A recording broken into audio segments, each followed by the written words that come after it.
बुद्धगयामध्ये सम्यक संबुद्धांनी बुद्धत्व प्राप्त केलं आणि सिद्ध केलं की संबोधी ही जगातली सर्वात श्रेष्ठ उच्च पातळी आहे। या जगामध्ये सम्यक संबुद्धच सर्व शक्तिमान होऊ शकले।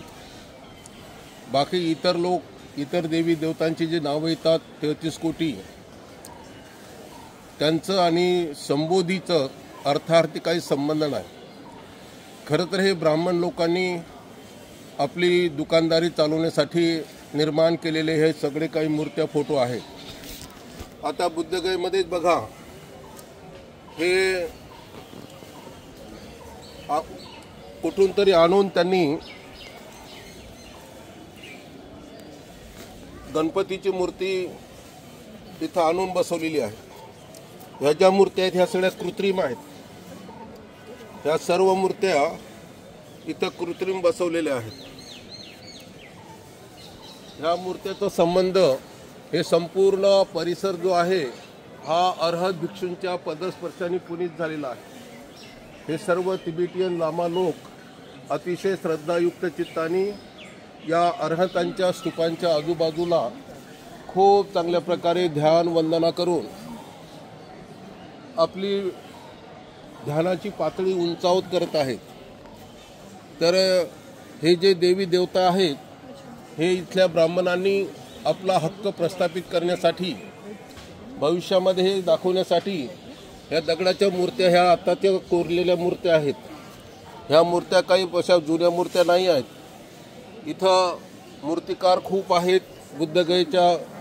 गयेच्या ठिकाणी त्या गयाच्या ह्या जुन्या मूर्त्या आणून इथल्या ब्राह्मणांनी इथं हे मूर्त्या बसवलेल्या आहेत। हे मुख्य बुद्ध विहार आहे। राजा अशोकानी सम्राट अशोकानी हे मुख्य बुद्धविहार बनवलेलं आहे। बुद्ध विहाराच्या चारही बाजूला बुद्धाच्या मूर्त्या आहेत। कुठेही गणेशची मूर्ती किंवा कुठल्याही हिंदू धर्माची मूर्ती या ठिकाणी पाहायला मिळत नाही। हे जे स्तूप आहेत हे अरहंतांचे स्तूप आहेत आणि सर्व हे लोक खूप श्रद्धा भावनेने पूजा अर्चा करतात आणि अशा प्रकारे ब्राह्मणीकरण करण्यासाठी ह्या मूर्त्या या ठिकाणी कृत्रिम बसवून ब्राह्मणांनी आपल्या महाबोधी महाविहारावर ताबा करण्यासाठी हा त्यांनी प्रयत्न केलेला आहे। तरी बौद्ध जनतेला मी आवाहन करत आहे की खूप मोठ्या संख्येने बुद्धगयेमध्ये येऊन हा जो बुद्धगयेचा बुद्ध तथागत सम्यक संबुद्धाच्या विहारामध्ये सुरू केलेला जो काही भ्रष्टाचार आहे तो थांबवला पाहिजे आणि शुद्ध स्वरूपात बुद्ध हे विदेशात गेले पाहिजेत।